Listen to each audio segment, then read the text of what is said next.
Yayasan Sayap Ibu adalah dengan Ibu Taryo. Kapan datangnya? Nggak boleh bilang-bilang rahasia. Baik, silakan diajak duduk. Jadi pertama ketemu dengan Ibu Uut ini? Ya. Dan yang mencarikan jodoh adik saya adalah Bu Taryo juga. Gitu. Oke. Pertama kenal itu kapan itu mungkin Ibu? Tahun 1978. Waduh. Ya, masih mantan baru, Grace. Atau di yayasan, kita mau mendirikan yayasan Sayap Ibu. Terus ada yang asmane Ibu Hambarjan, ya, yang orang dari keraton begitu, membawa Kanjeng Ratu ini. Udah terus kita ikutkan, tapi pada waktu itu belum Kanjeng Ratu, masih Bu Mangkubumi. Oke, terus dan Bapak Sultan itu juga belum Sultan, dulu juga Pangeran Mangkubumi. Tapi kalau sudah di sosial gitu kita panggilnya Bu Ratu sama Pak Sultan gitu. Diajak lah. Sudah itu bablas, enggak tahu kemana-mana lagi. Keterusan. Terus di K3S itu Badan Koordinasinya semua organisasi sosial. Nah itu kita berkiprah, mendirikan berbagai macam organisasi. Seperti Lembaga Perlindungan Anak itu kita dirikan bersama. Terus untuk lansia kita dirikan Yayasan Werdomulyo. Udah pokoknya di bidang kemanusiaan kita selalu bersama-sama. Ya, saya kira Ibu Taryo ini sangat luar biasa. Sampai sekarang pun beliau dengan usia yang sudah cukup 84. Sudah 84, tapi masih kegiatan sosialnya. Dan yang saya bangga pada Bu Taryo itu sebetulnya yang sampai sekarang saya harus bisa mencontoh sebetulnya saat Pak Utaryo sakit menjelang tidak ada, Ibu Utaryo itu masih berkegiatan sampai nitipkan Pak Utaryo pada saya. Bu Ratu, Bu Mangku tungguin Pak Utaryo, saya rapat dulu. Jadi saya dengan Bu Taryo ini sudah seperti harus tumbuh sama tutup. Jadi panci sama tutupnya. Saya kira banyak saya belajar dari beliau. Dan belum tergantikan adalah gimana caranya cari dana untuk yayasan. Beliau masih selalu berhubungan dengan beberapa donatur dari luar negeri. Bu, Ibu Ratu ini kan pada saat itu adalah ya orang keraton lah begitu. Tapi turun ke jalan, ini nggak ragu-ragu? Enggak, ya itu hebatnya Bu Ratu ini. Jadi sampai ke lokasi yang tersulit itu mungkin ada gambaran nggak Ibu? Pedesaan yang jauh-jauh saja, dan itu mesti terjadi hal-hal yang lucu.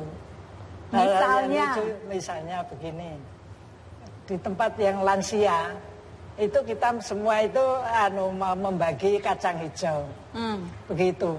Tapi semua sudah mau pulang, itu kacang hijau itu semua disimpan. Kita tidak makan, diberikan orang sak kampung biar cantik seperti yang memberikan. Wah, jadi terus nggak dimakan itu lagi. Nanti nggak ada yang naik gizinya, sebab semua untuk pusaka. Asli nggak dimakan, itu disimpan aja ya, gitu. Berkah. Jadi malah terus nggak seaja lagi. Saya nggak diajak lagi ke lansia. Dan itu satu.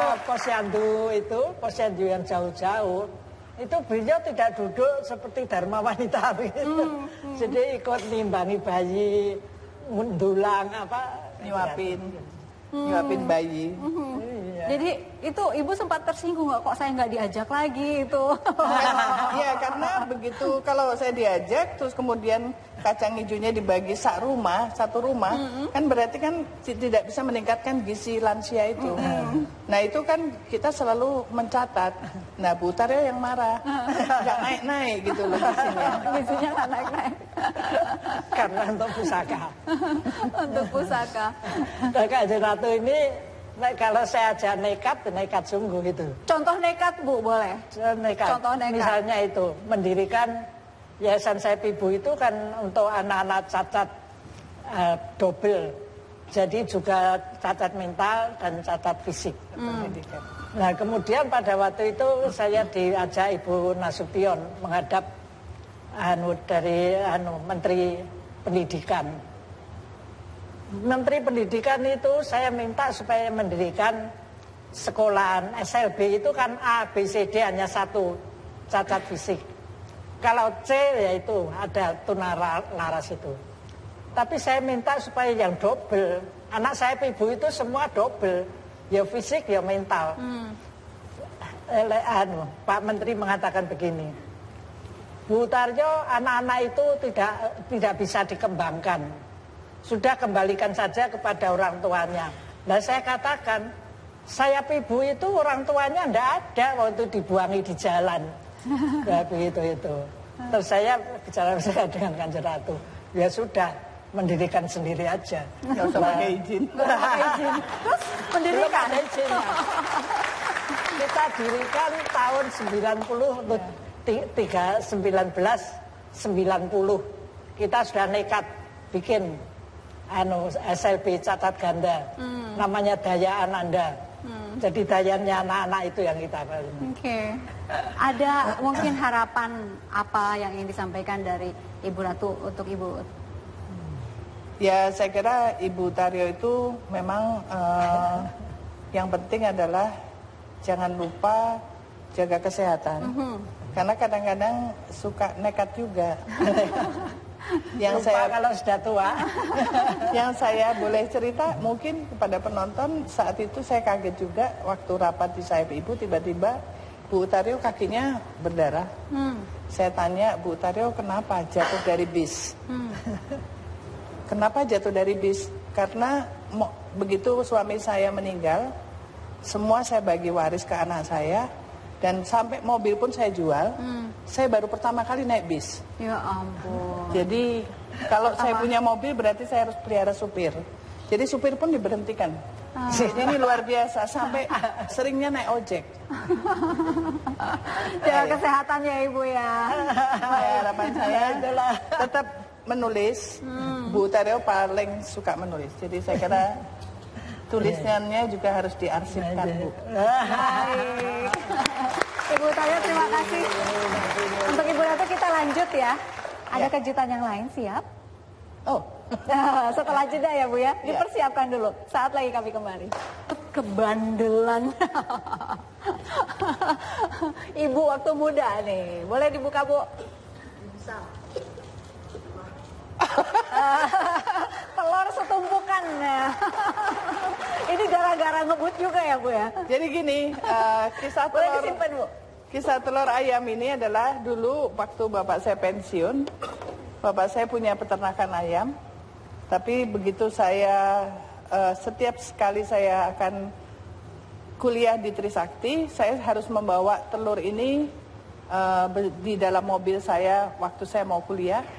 Tapi karena supir saya itu selalu saya minta ngebut supaya cepat sampai di Grogol, biasanya banyak yang pecah sebelum di store ke toko. Ini karena Ibu yang minta ngebut gitu? Karena saya yang bawa kadang-kadang. Iya. Jadi pas ngebut gitu, di belakang ada telur itu berapa keranjang? Biasanya kita store ke toko itu biasanya sampai bisa ratusan. Ratusan Dan yang butir. pecah? Ada yang pecah hampir separohnya biasa. Pertanggungjawaban dengan orang tua gimana itu? Biasanya pulang sekolah dimarahin biasa tapi. Ya. Nah ini ada saksinya ini. Ibu Mimi ya. Ini ada saksinya nih, masih bisa cerita. Jadi karena telat atau bukan ya soal telur pecah ini? Silakan Bu. Bukan telat. Kalau kita mau ujian, terus gitu sampai di bundaran TVRI. Tapi emang beliau juga jahil juga. Gue nggak mau tahu 10 menit, 15 menit nyampe, takut telat. Terus? Begitu sampai di sekolah nggak telat memang, tapi begitu kita noleh ke belakang, telurnya pecah. Jadi ini teman saya dari SD, dari TK, sampai sekarang menjadi sahabat saya. Sampai sekarang ya. Ya biasanya karena bapak saya kerja di Bandung dulu, Saya biasanya sama dia, sama ada satu teman yang sudah meninggal. Ke puncak, ke Bandung. Biasanya ke Bandung, lewat puncak saya yang nyupir.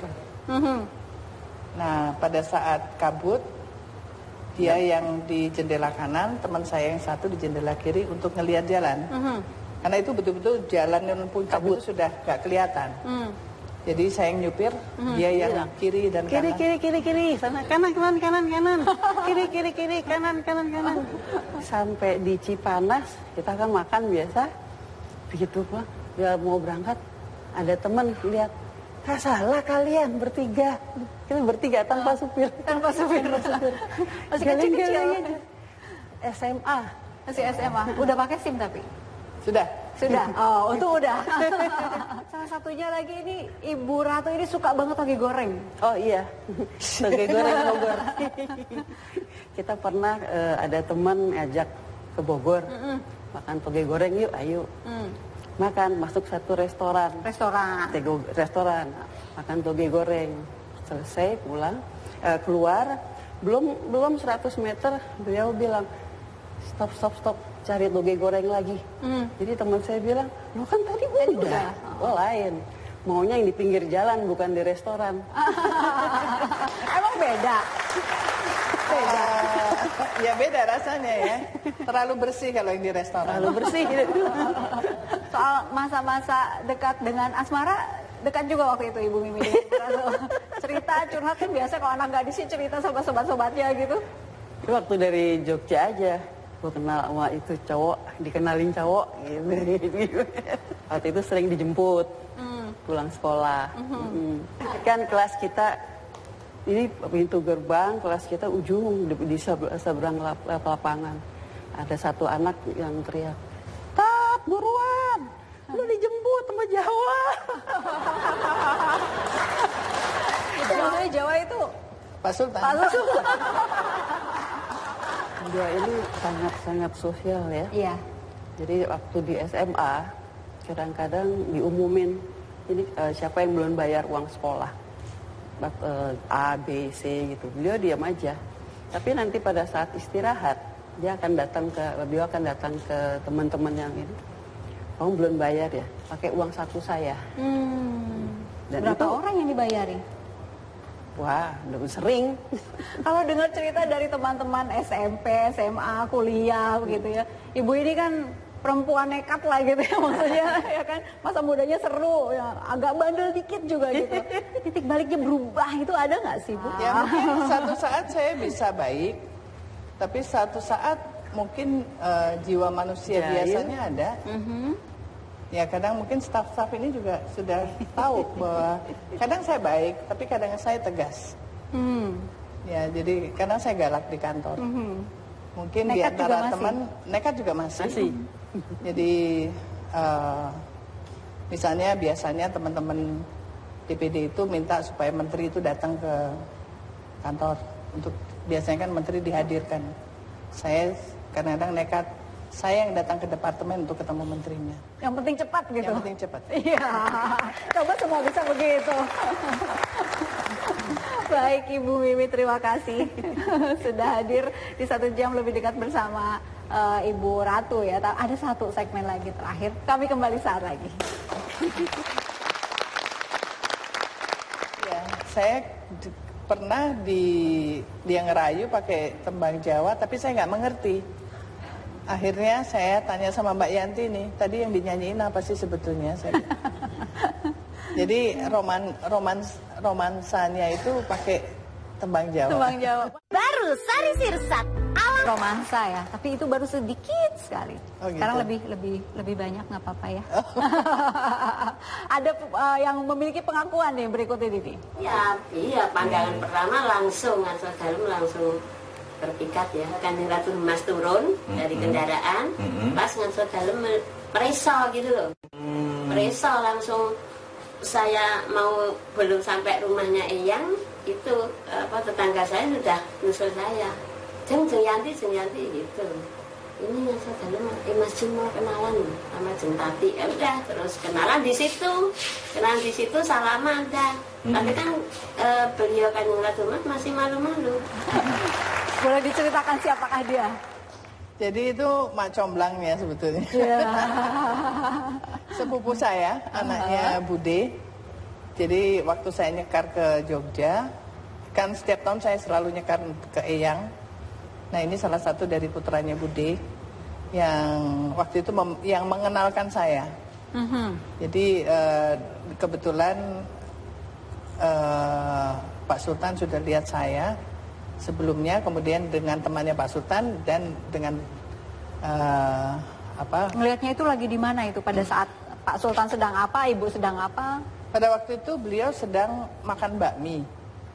Nah, di depan gang rumah eyang saya. Oh. Jadi di situ beliau melihat saya dan kenalannya juga di depan tukang jual bakmi. Langsung detik itu kenal, begitu lihat langsung kenalan. Setelah berikutnya saya datang lagi ke Jogja baru saya dikenalkan. Jadi ada pembicaraan dulu itu antara Mbak Yanti sepupu saya dengan temannya. Nah ini comblang berdua ini yang mengenalkan saya. Gak pernah nyesel dicomblangin kan? Enggak. Oke, jadi itu udah kenalan begitu ya? Udah kenalan itu langsung kilat gitu atau? Enggak, masih setahun kemudian kebetulan saya ke Jogja lagi, baru itu nyambung. Dan waktu eyang saya meninggal, sebenarnya yang pertama beliau melihat tuh waktu eyang saya meninggal, saya naik di atas truk bersama bunga-bunga. Jadi beliau melihatnya saya itu waktu di atas truk itu. Langsung kling-kling. Terus gitu. baru tahun kemudian saya kenalan. Oke, kenalan itu langsung nyambung. Langsung nyambung. Ada masa-masa ngerayu nggak itu? Iya pasti ada dong. Pakai tembang Jawa? Nah itu dia. Saya pernah dia ngerayu pakai tembang Jawa, tapi saya nggak mengerti. Akhirnya saya tanya sama Mbak Yanti nih, tadi yang dinyanyiin apa sih sebetulnya? Jadi romansanya itu pakai tembang Jawa. Tembang Jawa. Masih inget nggak kalau misalnya boleh lagunya seperti apa? Enggak, udah lupa saya. Nah, ini oleh-olehnya adalah ada 5 putri ya, Bu Ratu ya. Yeah. Yang ada 2 di sini. Boleh kita gabung di sini, Mbak Kirana dan Mbak Bendoro. Boleh bertiga dekat Ibu semua. Di urut-urutannya berarti gimana tuh, Ibu? Yang ke-1, kedua, ketiga, yang ini keempat, nomor 5, yang ini nomor 2. Aha. Ya kebetulan yang nomor 1 ada di Jogja, nomor 3 ada di Jogja, terus yang nomor 4 ada di New York. Jadi yang bisa ke Jakarta 2 ini. Kebetulan saya kemarin pulang kantor jam 5:30 masuk rumah, saya lihat ada anak 2 ini. Saya bilang, kamu ngapain ke Jakarta? Saya gitu, ada acara. Terus mereka bilang, loh, ibu nggak kangen? Udah 2 minggu nggak pulang. Terus? Ternyata diundang sama TV One. Jadi nggak terus terang begitu ya. Ini kalau melihat tadi cerita sedikit sekilas gitu mengenai masa kecil Ibu, masa mudanya seru gitu. Udah tahu sebelumnya bahwa Ibu ini mudanya kayak begitu gitu. Pak Bendoro dulu. Kita taunya pas kita udah besar. Kalau misalnya kita taunya dulu pada waktu saya juga nakal-nakalnya, kan saya bilang saya anaknya ibu, jadi nakal juga. Untung taunya udah besar gitu. Ada salah satu guru saya, guru agama di SMA Stella Dus. Itu Suster Anuncia ya Bu. Itu kebetulan juga gurunya Ibu. Itu Kepala sekolah SD. Ya, itu pernah tanya sama saya, kamu tuh bener anaknya Tati? Saya bilang, iya. Kenapa Sus? Kamu kok beda? Maksudnya beda? Saya bilang gitu. Enggak, ibumu tuh nakal banget loh. Saya pernah lempar penghapus ke ibu kamu, tapi kamu diam. Oh kalau sekarang saya anak bapak. Tapi Suster Anun pernah bicara dengan saya bahwa saya sebagai kepala sekolah, saya pernah mendidik ibu, saya bangga. Saya tidak menyangka bahwa Tati itu sekarang menjadi ratu yang lemah lembut. Tadi sangat berbeda jauh. Beda banget ya. Baik, terima kasih semuanya sudah hadir di sini. Saya nggak bisa semuanya, apalagi Sri Sultan nggak bisa ikut juga di sini. Ya, kebetulan beliau baru di Sorong. Oke. Baru ke Sorong, ke Papua. Baru malam ini pulang. Salam hormat kami untuk Sri Ya. Sultan dan juga Terima untuk kasih. yang 3 lagi ini nggak sempat ketemu. Terima kasih Ibu Ratu. Terima kasih juga untuk semua yang sudah hadir di sini. Kita jumpa lagi pekan depan dengan tokoh-tokoh yang lain di 1 jam lebih dekat. Sampai jumpa.